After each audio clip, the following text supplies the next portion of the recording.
Welcome to the 2023 SUS CP Conference, the Edge of Opportunity podcast from St. John's, Newfoundland and Labrador. The Southeastern United States Canadian Provinces, or SUS CP Alliance, was established in 2007 to formally advance a common interest in enhancing economic ties between the two regions. The Alliance is a strategic trade and investment-focused partnership between 6 southeastern U.S. states and 6 Canadian provinces. This year's conference is focused on opportunities in the blue and green economies.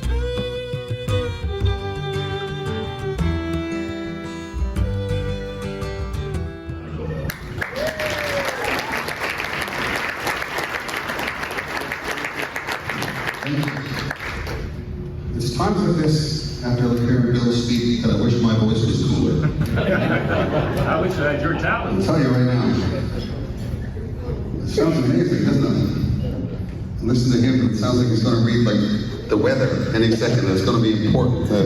Round of applause for Bill for helping. Thank you very much, everybody. Before we get started, I know we have visitors from different parts of Canada and the United States, so I just wanted to start, if it's all right. I don't know what the rules are, by the way. If there's rules for how we're supposed to do this, someone let me know right away. But one of the things that's customary and traditional in Petty Harbour, where I grew up, is, especially in the Doyle family, is when you have new people, you offer kind of a welcome song. So, Jelly, are we allowed to sing a welcome song? Is that cool? We can do that? All right. Here's a welcome song, just to welcome our friends from parts west and south of here, which is really just about everybody now. Well, I have wandered far too long. My weary bones are heavy spent. Now won't you lay me down to rest on a pillow fit for a journey's end, where my own father plowed the ground, and he set a table poor but proud. Oh, in the house where I was born, let my sleep be safe and warm, and in my heart so sadly sweet the dream of home, the dream of home. It touches my soul, too soft, too fleet, when far o'er the sea or land I roam. And through all my days in foreign lands, through all my dark and distant nights, pictures of you were so close at hand, and thoughts of you would fill my mind. And though my passage has been long and stay, my first affections never fade. And though my course has been oft confused, my way has always led to you.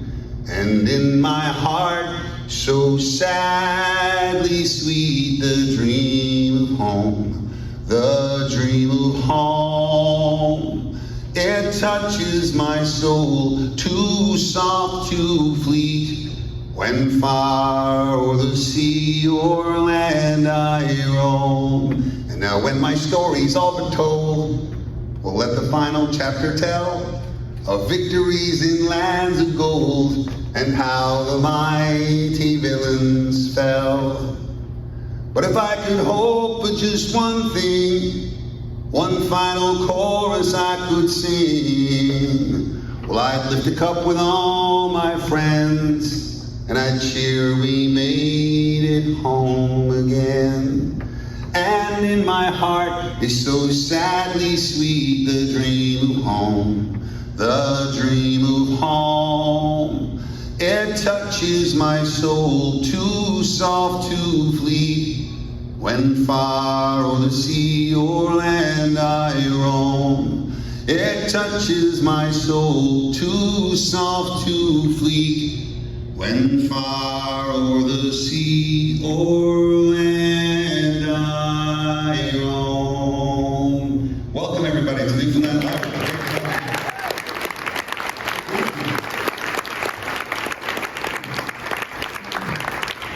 I've made some notes notes, which I will likely ignore. But I would say, now that it just occurred to me that while I was singing that song, that I think the last time I sang that song was in Ottawa, like a month or two ago, remember? And I sang it for President Joe Biden. And then he came up to me after, it was very cool. And because I was chatting to the President of the United States, I thought it was awesome. And he said, and Prime Minister Trudeau introduced it, this is Alan, singer from Newfoundland, he said, "That sounds pretty Irish to me." And I was like, yeah, well, from the Southern Shore, they call it the Irish Loop, lots of Irish traditions and stuff. And at the end, as you know, the singers and a couple of other people were sort of whisked backstage to have a private photo or a moment with the Prime Minister and the President, and as they were leaving. And it was myself and this lady Charlotte, who was a wonderful singer from Quebec, were stood there just to have a chat with the President. And President Biden walked up to two of us, I swear to God, and he looked at me, he goes, and he looked at her and went, he leaned in and went, "Careful, there's an Irish pirate in front of you masquerading as a Canadian." Then he did this. And he left. I don't know if you've ever had lots of experience with the Secret Service in the United States. Very, very impressive people. And I think they take note whenever the President of the United States looks at someone and goes, it was mildly threatening. Anyway, the speech hasn't started yet, by the way. This is still... welcome here. It's very nice to have you here in Newfoundland and Labrador. People from other parts of Canada and the US as well. You're on holy ground here. You're on holy ground. I know that we have people here from some of the southern US states, Alabama, Tennessee, the Carolinas, Georgia, Mississippi, I believe, all over the place. My God, it's nice to have you. It really is. I'm always charmed to get a chance to sing in these places, and I've sang in all those states in different, some beautiful theaters and some places that were not so beautiful at all, rock bars in the back of, but I've always enjoyed my time there. And one of my favorite parts when there's people, you know, when I'm singing Newfoundland traditional songs and stuff for people in the South States, I always try to contextualize where I'm from. You know what I mean? So I say, "I'm from Newfoundland," and they go, then I say stuff like, "It's northeast of Maine." And they go, and if I don't get enough recognition, I usually do the following thing. I say, just think of it this way. Not that long ago, the United States of America added a new state. It's an island, a place that used to be its own entity, you know, and sort of the newest entity in the whole states. Canada did the same thing. They added an island state, island province, not that long ago. You know, very similar. So whenever I'm in the warm parts of the United States, I usually say, just think of it this way. I am from Canada's version of Hawaii. And if I'm feeling particularly brazen, I will say, and you should come see us in February. It's awesome. All right, I'm going to start soon, I promise, any second now. It is great to have you here. It's wonderful. Normally when I do a quick talk like this stuff, I talk about a few lessons that I've learned over the years that help me on my way, you know, and sometimes I talk about readiness and preparation and how important it is to be as prepared as you possibly can, and especially people often confuse, they think that readiness and spontaneity are opposites, and of course they're not. They're, you know, I always say that, especially in the arts where most of the coolest stuff happens off the page, and nothing in the world prepares you to go off the page more than knowing what's on the page. Sometimes I talk about that at length, and I also talk about it on sort of a personal mantra of mine that nobody works for me. You know, and I don't work for anybody else. We work together, or we don't. You know, and I always hold that dear to my heart, and I always love to see it. I always love to see it replicated, whether it's in business or politics or arts or anything. But today, what I thought I'd talk about for the most part is a trait that has kind of saved me more times than I can count. And it's a trait that I think lives in the air here in Newfoundland. And you know the saying where it says, like, you know, I learned my lessons the hard way? Well, I learned this one the easy way. I didn't even know I was learning it. And it is, I think it's exemplified in Newfoundland and Labrador, especially when we're at our best. And the trait is really, you do whatever the day asks of you. And you prepare for the day you're supposed to have. And when things are going right, that's what we're going to do. But, you know, if you live on a frozen rock in the middle of the North Atlantic, quite often things don't go exactly as planned. And we learn to pivot, and we learn to do whatever the day asks of us. And I know that, you know, one of the focuses of this whole gathering is to sort of encourage partnerships between North and South. And I can tell you right now, you know, for people from different parts of the world who are thinking about forming partnerships and stuff here in Newfoundland and Labrador, you came to the right place. I mean, like, it literally lives in the air here to welcome and get along with people and work. I think we've always had that spirit. I mean, it's repeated time and time again in history that we do, you know, whatever the day asks of us. And, you know, I suppose the long version of it would be, as I've written here, is, you know, do what you said you were going to do, even go a little extra if you can, but mostly do your job. But when days do not go as planned, please be ready, willing, and eager to do whatever the day asks of you. And, you know, it's an essential trait, I think, to look for in partners.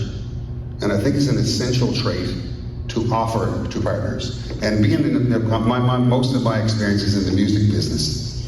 And I'll tell you right now, when you get in a van here, and you got to drive it to San Diego and back, I can guarantee you there's lots of stuff going to go wrong. And there's lots of days that you didn't think you were going to have that you got to have. And early in Great Big C in our band, and we always sort of took that attitude that, like, it's kind of a showbiz. The show's going to go on, so whatever the day asks of us, that's what we're going to do. And, you know, I think history has shown that you're in a place that really adopts that mentality, I think, without even thinking about it. I really think that's true. Like, that we're the kind of place that, like, looks at every day like an opportunity to do something good and to do something. Ideally, if everything goes as planned, we'll do what we plan. But if it doesn't, that's fine too. And I think, like, for partnerships, and no matter what you're doing, that's essential. I mean, this is the place that, you know, was perhaps the only good news story of 9/11, you know, in the history of the world. You know, I just saw the newest version of the Broadway musical Come From Away in central Newfoundland, in the home of it in Gander, on Saturday night. It was just a reminder of what a fantastic story that is of people, you know, responding on a day that certainly wasn't planned, and for people standing up and doing what needed to be done, you know, and that's an incredible story of that essential trait of the people who are from here. You know, and you know, as most of us know, and looking at Melissa because she knows everything about Newfoundland history, like, you know, Leonard Phillips and the trucks and the Pollock story, and like, there's hundreds of these stories of how this place literally became a harbor during the storm. You know, and it's just one of the things that has saved us so often. And you'll find it in partnerships here. More often than you'll find it anywhere else, I'm sure of it. I mean, there's a fella here that when there was an earthquake in Haiti, got together with a bunch of his doctor friends, got on a plane, and went to Port-au-Prince to give free medical help, and has done it ever since. That guy is the premier of Newfoundland and Labrador. He's not just like some dude. And I'm sure you'd agree. It's a sense of purpose, and it's a sense of, you know, that's our duty, and so we do whatever the day asks of us, and that mantra has saved me, and I think everyone here so often. And if you're considering partnerships and relationships around the world, I'd encourage you to ask yourself if that's the kind of people, you know, you want to go to work with, because it's who I want to go to work with every day.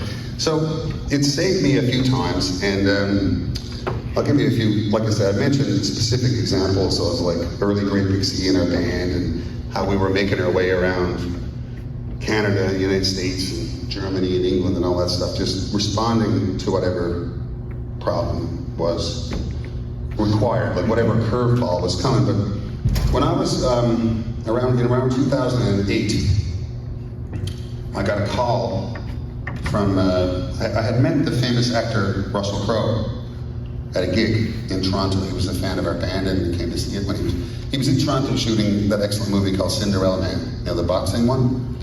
And we met up and he was a fan of our band and we had a great time, and then we became friends, and that was in like 2002 or something. And around 2008, he called me and said, "Hey man," I won't do the accent, but hey man, he said, "Can you play the lute?" And I was like, "What?" He said, "Can you play the lute?" And I was like the medieval lute? He's like, "Yeah." I was like, "Yeah, sure, I can play bazookas and mandolins and lutes, sure." And I assumed he wanted something for a soundtrack or something. He said, "Will you come to LA tomorrow and read for a role in a movie?" And I was like, "What?" And he repeated it, and what I learned was that they were doing this, him and Ridley Scott, young and upcoming director,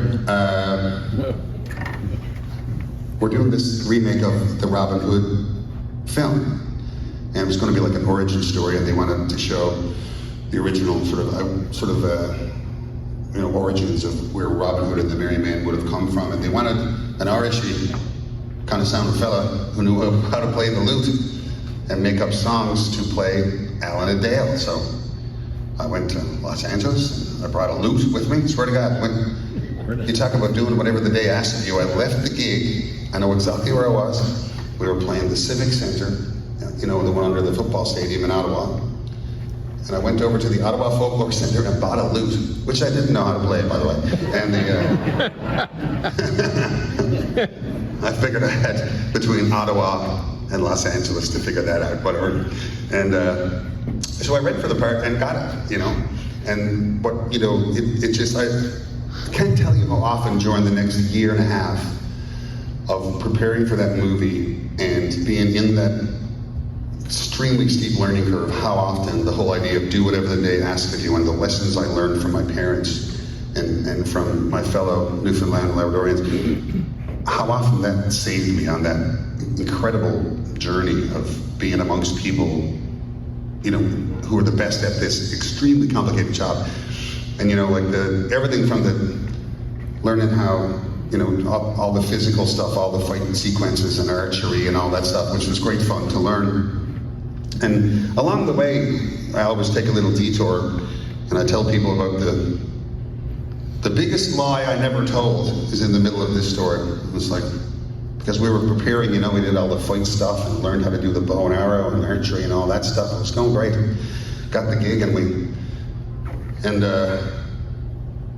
we get over to the stunt place just north of London. And we go, his name is Steve Dent, who runs Steve Dent Carriages, and he was the head stunt coordinator and did all the horse stuff. And he says, "I see your fighting's good." And I was like, "Yeah, thanks so much." And he said, "You play that lute pretty good." I was like, "Yeah, thank you, yeah, good." And he's like, "And you're okay with the bow and arrow?" I was like, "Yeah, no problem, there we go." And Russell tells me you're a good horse rider.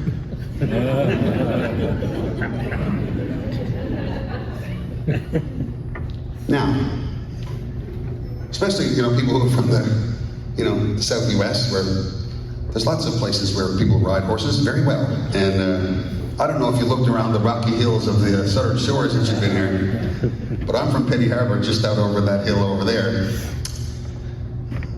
And if there ever had been a horse in Petty Harbour, he would have had to have 2 short legs and 2 long ones to walk along the cliff. But what was I going to do then? And I didn't want to lie, So Steve Dent looked at me and said, "And Russell tells me you're a good horse rider." And I looked at him and went, "I'm from Petty Harbour, yeah." And he went, "All right." And we went on, and I was like, again, whatever the day asked. He quickly found out how terrible I was. I always love to tell the story. I'm sorry for any, maybe there's horse people here, I don't know. But we got there and all the actors got these lean, fast, like ready to go, rocket movie star horses. Like, ready to go, this is that. We all got on our horses. His name was like Ninja or something like that, I can't remember. And we went around the round yard one time, and Steve Dent comes on and goes, he says, he looks at me and goes, another lying actor. Anyway, he says, go get Arthur. And I was like, what? And he's shouting to some, go get Arthur. And when the door opens to the barn stables, and out comes this old horse, man. It was, I swear to God, it was my first movie, and it was his 72nd movie. He's making his way out. And the only way I can describe what was on his back was like, it was a saddle as big as a couch. I don't know if you know, up here I think we call them bumbos. It's like when you put a baby in, like a molded styrofoam thing. You know, you lay your baby on the counter and weeble around, but you can't fall out of it. You know, that's what my saddle was like for the whole movie. It was great fun, but that whole experience, again, like you say, was incredible. And the things I could do in that whole experience was, they wanted my character to write songs, because that's what Alan Adale, their thing was. Alan Adale sings the news.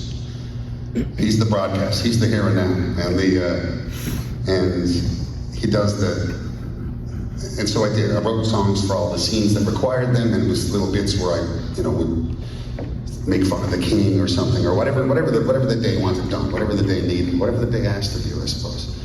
But then my favorite one was, in the spirit of pivoting upon requests and upon need, about 2/3 of the way through shooting the film, we were about to shoot a scene that had a big fight sequence that we'd been preparing for. I was ready for that. There was like a big, horse riding thing, and I got ready enough for that as well. And then we were down by this little fire, and my friend Scott, who was in the show with me, came over, kind of panicked, and said, "Have you seen the pages for today?" And I was like, "Yeah, I got them yesterday."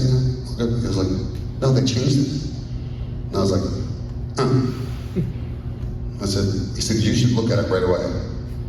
So I looked at it, and I had a couple of lines in the previous incarnation that weren't there anymore. So I was like, oh, he must mean I'm going to be disappointed because my lines got cut, which I would have been, I said, oh, that's too bad. And he said, no, Alan, read the bottom. So it's a scene on 2 pages, and on the bottom of the second page, it says, all the while, Alan Adale sings a song about a large-breasted woman. Swear to God.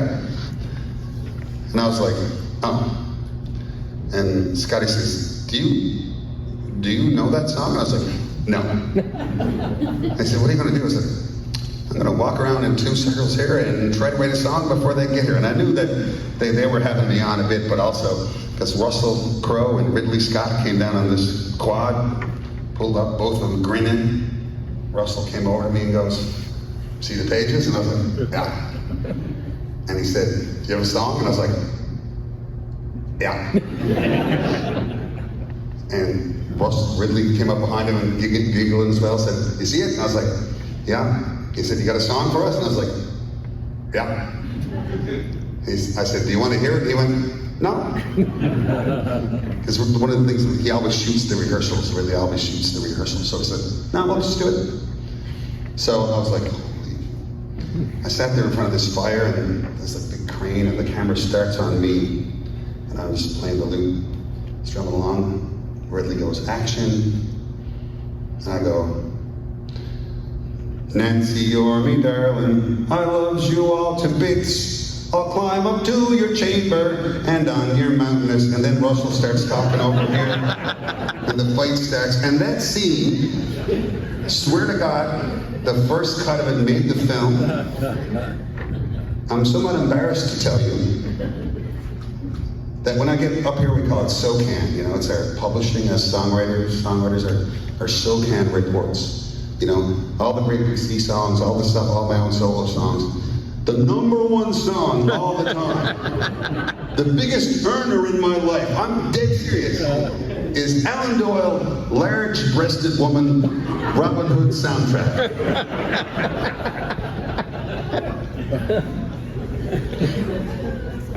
And I keep thinking about like the crazy path. We were talking about it earlier. I was just chatting about the crazy. If we could have imagined being here, or you could have imagined. Well, I certainly couldn't have imagined that. But I think a big part of the walk and the success, I suppose, of that is that